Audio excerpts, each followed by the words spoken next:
Welcome back to the Live Lounge, everyone, here at PF International with myself, Chris McCarthy. We're joined by yet again another previous winner of the Kartmasters British Kart Grand Prix. This time from 2016, the winner of the X30 Junior class, Callum Bradshaw. Callum, thank you very much for joining us here in the Live Lounge. Talk to us a little bit about how this season is going. I know you're racing with the Strawberry team now. How's it all been going so far? Yeah, it's been going good. Competing in the Europe Rotax and British Rotax. Trying to sort of concentrate on Rotax with Strawberry. We discussed with Tony Kart at the start of the year that I'm going to go through this route. We want to try and focus on Rotax. So yeah, just been doing that really. Yeah. It's been going alright. Had a struggle start to the season. Obviously last year, quite dominant in Europe. Obviously I won. And won it with a round to spare. This year it's not gone to plan. We've had a few issues, a few technicals, some luck not going our way. So we struggled more this year than last year, I'd say. But obviously the British were very strong. I think it was very close between me and Kai, so a lot to play for in the British. And you mentioned there you spoke to Tony Kart, of course. You won the FIA World Karting Championship with them, Portimao in 2020 in the wet, and by some distance as well. I think it was about 8 odd seconds, wasn't it? In the end, it was a fantastic race. All on the podium as well, wasn't it? It was a Tony Kart 1, 2, 3. Tell us how it is to be representing what is probably the biggest karting brand in the world. It's incredible, obviously. When you sort of set your sights on karting, when you first get into that paddock, I remember. Yeah. And you look at the big teams, and then you obviously look in Europe. The Tony Kart, for me, is one of the most established kart teams. You sort of look at them and you think, I want to drive for them when I'm older. And through my career, I've worked hard, and now it's all starting to pay off. And I'm trying to give them back what they've given to me for the World Championships. Obviously, it was an incredible moment, the World Championships. Sort of not knowing, because I went there quite late with all the COVID. I think I'd done like 3 races before the World Championships. Yeah. It was quite good I think I was 5th in the weekend before. Yeah. And then obviously the World Championships went all to plan and everything. So since then I've sort of joined Strawberry, because they already had a few okay drivers in there. So Paul Spencer and Rabatzi sort of had a speak and was like, well, Paul needs a driver. So I went that way.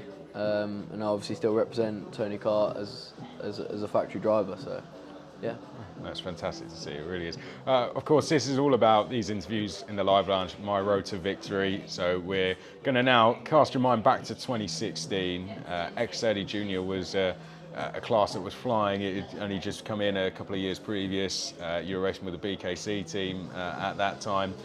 Tell us a little bit about how things have been going when you came into Kartmasters. Did you come into 2016 confident that you could win? Yeah, definitely, because I think the previous year I was 4th or 5th.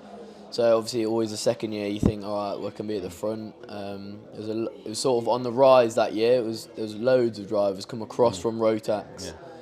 Yeah. So I knew it was going to be competitive.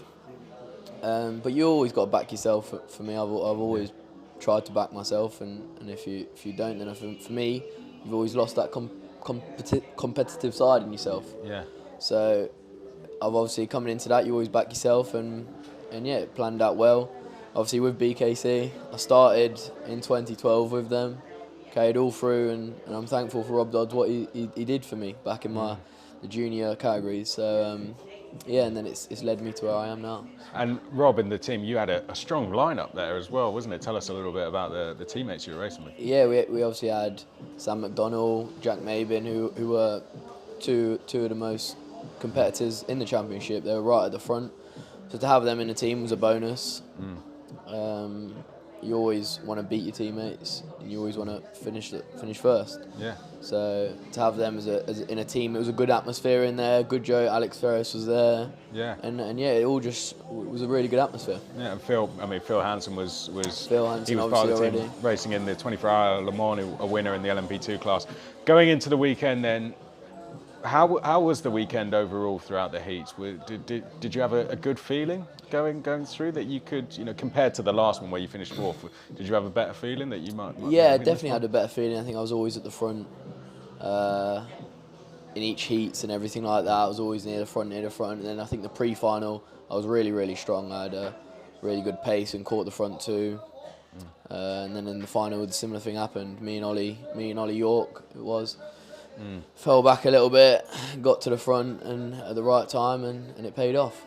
So yeah, talk us a little bit more about the last, that final. We'll talk first of all about coming out onto the grid and things like that. How was it coming out, onto the track? Yeah, well, obviously when you're a junior and then you're coming out onto the track, it's all a bit wow and everything like that. It's like obviously a big event in Britain, probably one of the biggest events, to be honest, in Britain. But you always get that little nervous feeling, probably, but it's a good feeling now for me. I love to race in the big events. The smaller events don't. These ones just feel a little bit more special. So you've got to sort of up your game that tiny bit. Yeah. And it's just better. It's a lot better. I have to ask, before we talk about the final itself, you had such a strong lineup. Did you guys talk about the final before you went onto the track at all? Did you used to talk about the races? Did you try and make a plan to try and escape from the field? Or I don't think you can make a plan, to be honest. You can never make a plan in a race. You can obviously, I think X30 said, look guys, let's try and get away and everything like that, but when the visor comes down, it never comes to plan. So we never had a plan. Obviously Alex and the team didn't want us to crash and then lose all our hopes of everything. So no. And in the final, was there a moment where you knew that, or thought this could be mine? Was there a moment where that clicked for you? I think probably midway through the race, I think we were catching. I was like, we'll get there, and then see how the last laps plan out. But you never know you're gonna win. You can always think you're gonna win, and then you can try and plan it out to how it happens. But to always know you're gonna win, I don't think you can know you're gonna win. For me, you can do the best job and get to the front, and that's you. But know deep down if you're going to win. There's so many things you could seize. You could have a technical at any point. So tell us about how those last laps were, and crossing the line. You obviously go on to the last lap, and you've got three people behind you in Britain who are at top of their game. So you've got to bring something out your locker, and the last lap was really close. I think I remember defending the bridge. Hairpin. Just think once you got through the second hairpin, you're like, right, maybe this is a bit easier now, because it's very difficult to overtake from them hairpins. So it's just I don't think I get a feeling when I'm racing. You just try and do the job. Yeah. And crossing the line, how did that feel? Taking the win? When you cross the line, it's sort of all just joy and celebration and everything like that. So. And for Rob, I know he'd ran the likes of Lando Norris, but that was a real big, as a team, a real big achievement. To have 1, 2, 3 in a junior category, I don't think it's been. I don't think that's ever been done before. Don't think it's been done again. So incredible achievement from the team for what they gave us. They gave us the best, and we obviously showed that we come through. And for sure, Rob, I think that's probably one of his best memories. For sure. And a couple more questions. One more before we come to question of the day. I can't not ask you, how was it how did it feel coming across the line, winning the World Champs? I mean, I remember watching it live and seeing the aftermath as well. In the I know the mechanic you had as well, one of the most well-known guys around the paddock, wasn't he? How was all that? That must have been some moment. Sort of when I got the gap at the start, I was like, all right, let's keep going. Then halfway through the race, I was like, I got to chill out here, because it's the World Championship, I got to chill out. And then I was driving a lot worse, because you relax, you're not focused. I was like, get myself back into the zone. And the last lap, you're just sort of thinking, no, this is good, this is going to be it, this is unbelievable.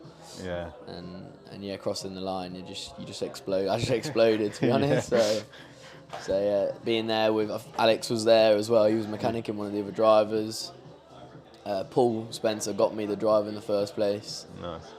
So he was there, and just sort of all the emotions, what you've wanted to do in your career, everybody wants to win a world championship. It's that's it. It's the top. You can't win any more. So it's incredible. Yeah, it was the first one since 2017 as well, wasn't it? Which was one here from Danny Curl, wasn't it? Who won it here. Right, question of the daytime. Final question. So, if you could go back in time, race at any Kartmasters in any class, which would it be and why? Oh, It can be one you've raced in. It can be one, you know. Obviously, the 2016 one is got to be. But is there any others? But if I was going to say one, I wouldn't say one. I would probably just say maybe 2014 before or around there. Like when I look back at, when I have looked back at some videos and you're racing. For me, they looked a lot older drivers. It looked a lot harder racing. So we're talking the senior classes. Yeah. Senior Rotax. I would say senior Rotax back in the day would have been like a really good part to be involved with. I think that them races always look like something's happening, and now the bumpers have been involved. It has made the racing a lot cleaner, which is right. But the racing was a lot harder, I think, back then. And I love racing hard. Racing clean is always, but racing hard and fair is always really, really good. So I think I would say 2014 around then in senior. Yeah. Good answer. Love it. Well, thank you to Callum Bradshaw, 2016 Kartmasters winner, 2020 FIA World Champion. Thank you very much for joining us here at the Live Lounge. Good luck this weekend as well. See if we can add to his 1 Kartmasters already.